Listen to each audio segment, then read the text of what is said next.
በስመ አብ ወወልድ ወመንፈስ ቅዱስ አሐዱ አምላክ አሜን። ስንክሳር ዘወርኀ ታኅሣሥ 12 አንድ አምላክ በሚሆን በአብ በወልድ በመንፈስ ቅዱስ ስም ታኅሣሥ 12 በዚች ቀን የመላእክት አለቃ የቅዱስ ሚካኤል የበዓሉ መታሰቢያ ነው። በዚች ቀን በዚህ ወር እግዚአብሔር ወደ ባቢሎን አገር ላከው።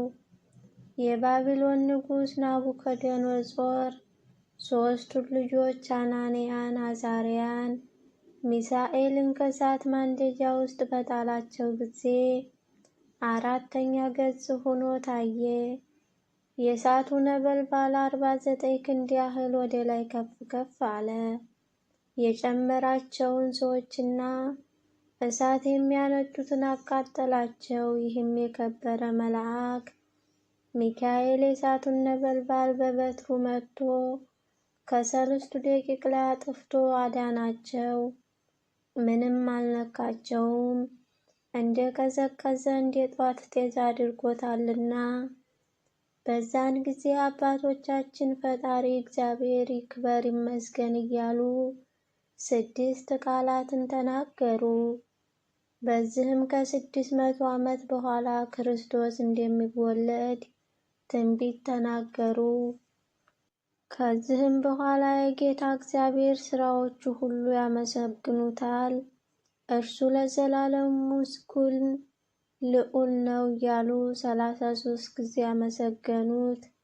በዚህ በምድር ላይ 33 ዓመት ክርስቶስ እንደሚኖር አመለከቱ። ስለዚህም አባቶቻችን የቤተ ክርስቲያን መምህራን የመላእክት አለቃ የሆነ የቅዱስ ሚካኤል የበዓሉን መታሰቢያ እንድናደርግ ሰሩ። ለእግዚአብሔር ምስጋና ይሁን፣ እኛንም በቅዱስ ሚካኤል አማላጅነት ይማረን፣ በረከቱ ከእኛ ጋር ትኑር ለዘላለሙ አሜን። በዚችም ዕለት ዳግመኛ የከበረ አባት የዋልድባው አባ ሳሙኤል የዕረፍቱ መታሰቢያ ነው።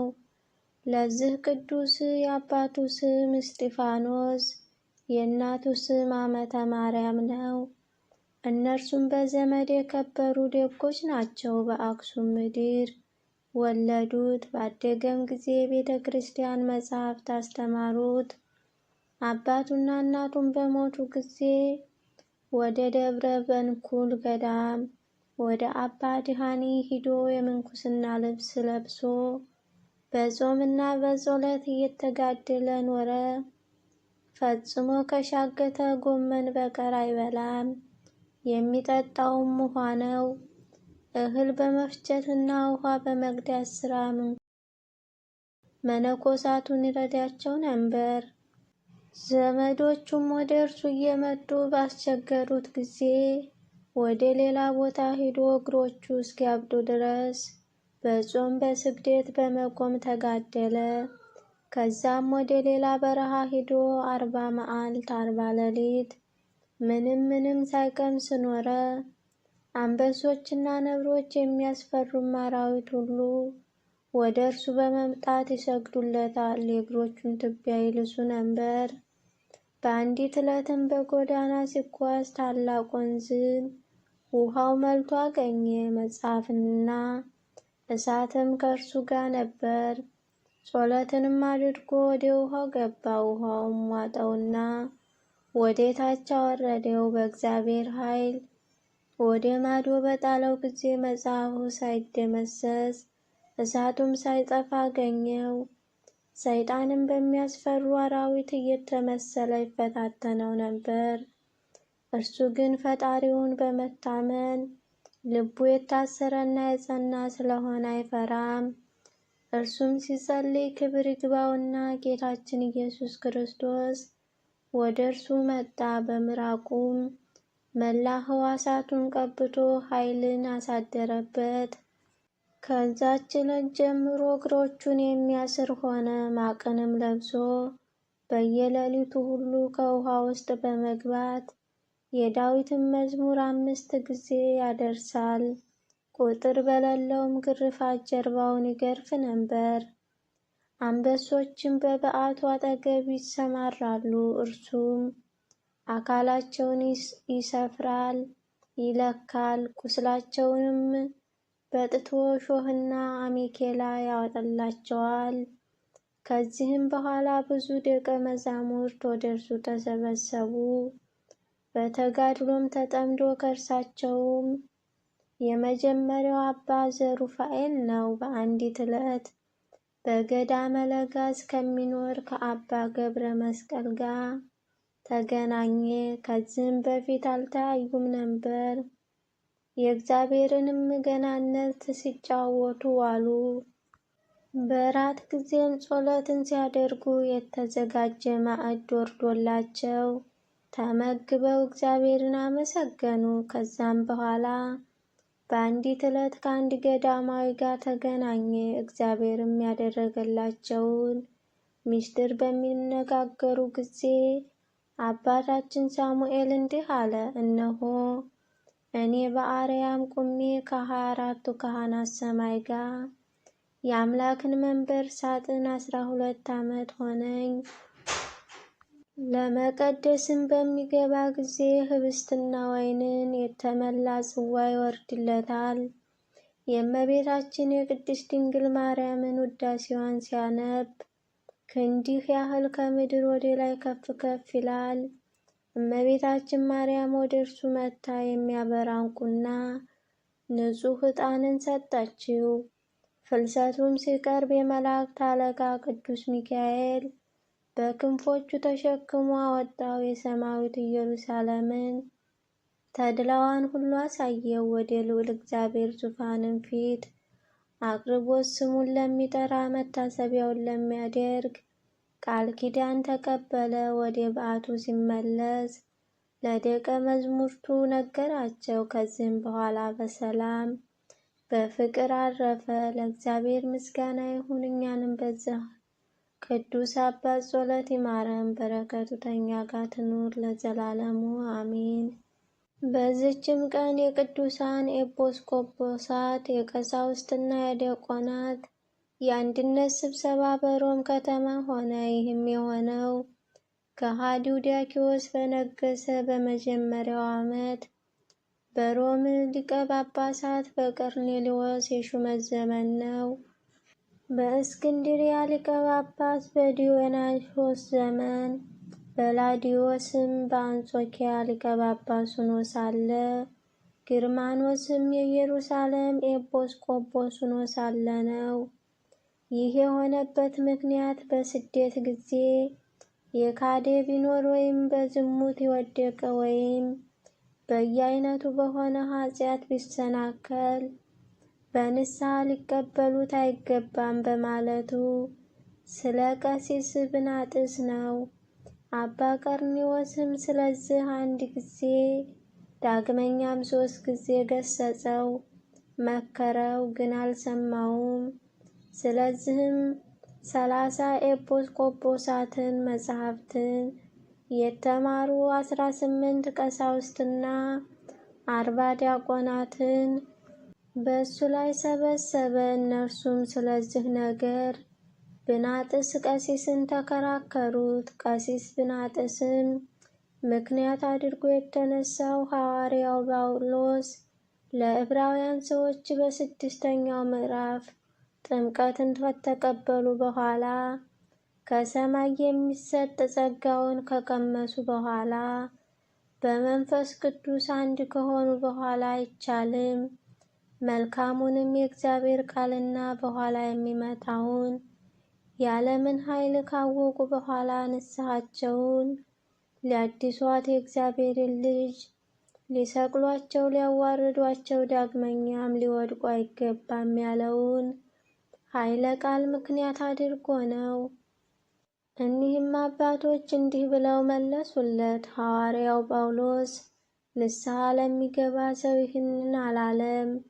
በኃጢአት በወደቀ ጊዜ በየጊዜው የክርስትና ጥምቀትን ስለሚጠመቅ ነው እንጂ። ስለዚህም ሐዋርያው እንዲህ የሚለውን ቃል አስተካከለ። ዳግመኛም የእግዚአብሔር ልጅ ሊሰቅሏቸው፣ ሊያዋርዷቸው ይገባል። መከራ መስቀሉ አንድ ጊዜ ብቻ እንደሆነ እንዲሁም ጥምቀት አንድ ጊዜ ብቻ ናት፣ ንስሐ ግን በሁል ጊዜ ትገኛለች። አንተ እንደምትለው ከሆነ በኃጢአት የወደቀ ዳዊትን ጌታችንን ክዶ የነበረ ጴጥሮስን ንስሐ አልተቀበለም? አጽናኝ የሆነ መንፈስ ቅዱስን ሀብት አልሰጠውም?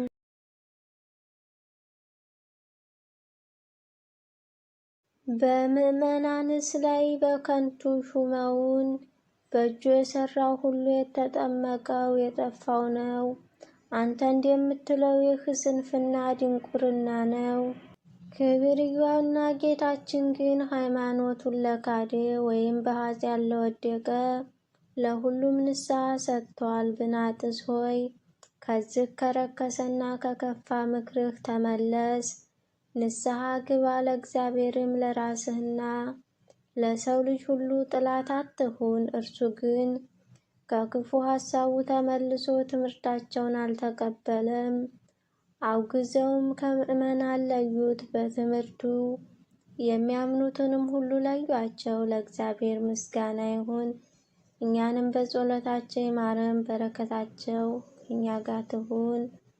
በዚች ዕለት በከሃዲው ዲዮቅልጥያኖስ ዘመን ቅዱሳን አንቂጦስና ፌጥኖስ በሰማዕትነት አረፉ። ይህም ሰማዕት አንቂጦስ ንጉሥ ምዕመናንን ያሰራቸው ዘንድ አሰርቶ በፊቱ ያኖራቸውና የስቃይ መሳሪያዎችን ባየ ጊዜ በቆራጥነት ከሕዝብ መካከል ተነስቶ ንጉሡን ተከራከረው። ንጉሡም አስረው ወደ ጨዋታ ማያ ቦታ አውጥተው ክፉን አንበሳ እንዲለቁበት አዘዘ። አንበሳውም ወደ እርሱ በደረሰ ጊዜ ቀኝ እጁን ዘርግቶ ፊቱንና ጉንጮቹን አሻሽቶ ተወው። ንጉሡም አይቶ ራሱን በሰይፍ ይቆርጡ ዘንድ አዘዘ። ወታደሩም ሰይፍን በመዘዘ ጊዜ ተንቀጠቀጠ፣ መንቀሳቀስም ተሳነው። ሁለተኛም ሰውነቱ ፈጥኖ እንዲቆራርጡ ከበታቸው የእሳት ፍም ወደተነሰነሰበትና ቆራርጦ የሚለያይ መሳሪያ ወዳለው መንኮራኩር ውስጥ እንዲጨምሩ ታዘዘ። እግዚአብሔር ከዚህ አድኖት ያለ ጉዳት በጤና አስነሳው። ዳግመኛም በውስጧ እርሳስ ወዲያፈሉባት ጋን ውስጥ እንዲጨምሩ ታዘዘ። ሕዝቡም እያዩ የእግዚአብሔር መልአክ መጥቶ ከጋኑ ውስጥ ነጥቆ በዲዮቅልጥያኖስ ፊት አቆመው። ፌጥኖስም ይህንን ድንቅ ታምር ባየ ጊዜ ልብሱን ጥሎ ተነስቶ ወንድሙን አንቂጦስን ሳመው። ከዳተኛውንም ንጉሥ አንተ ጎስቋላ ወንድሜን እንዴት ታሸንፈዋለህ ብሎ ረገመው። ዲዮቅልጥያኖስም ሰምቶ በአንገታቸው ዛንጅር በእግሮቻቸው እግረ ብረት አግብተው ወደ ወህኒ ቤት እንዲጨምሯቸው አዘዘ። ከዛም በኋላ ስጋቸው ሁሉ ይበታተን ዘንድ ጥፍር ባለው ብረት እንዲሰነጣጥቋቸው አዘዘ። ዳግመኛም ወደ ጨዋታ መስክ ወስደው በድንጋይ ይወግሯቸው ዘንድ አዘዘ። ምንም የነካቸው የለም። ዳግመኛም በብዛት ገርፈው በቁስላቸው ውስጥ ጨው ጨመሩ።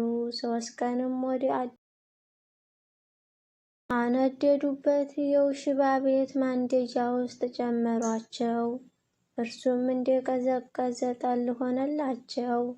የውሽባ ቤቱንም በከፈቱት ጊዜ የእግዚአብሔርን ገናነት ሲነጋገሩ አገኟቸው። ከዳተኛው ንጉሥም ባየ ጊዜ እጅግ ተቆጣ። ነበልባሉም ከፍ ከፍ እስከሚል በማንደጃው ውስጥ እሳትን አንድደው ቅዱሳኑን በዚያ ይጥሏቸው ዘንድ አዘዘ። በውስጡም ቁመው ረጅም ጸሎት አደረጉ። አንድ አምላክ በሚሆን በአብ በወልድ በመንፈስ ቅዱስ ስም ፊታቸውን አማተቡ። ነፍሳቸውን በእግዚአብሔር እጅ ሰጡ። ስጋቸውንም ከቀኑ 2 ሰዓት ጀምሮ እስከ ሌሊቱ 6 ሰዓት ድረስ በእሳቱ ፍም ላይ ነበር። የነካው ነገር የለም። የራሳቸው ፀጉር እንኳ አልተቃጠለም። ምዕመናንም ሥጋቸውን በሌሊት ወሰዱ። ለክብራቸውም እንደሚገባ ገንዘው በመልካም ቦታ ቀበሯቸው። ከእሳቸውም አስደናቂ ታምራት ተገለጡ። ለእግዚአብሔር ምስጋና ይሁን፣ እኛንም በጸሎታቸው ይማረን፣ በረከታቸው ከእኛ ጋር ትኑር ለዘላለሙ አሜን።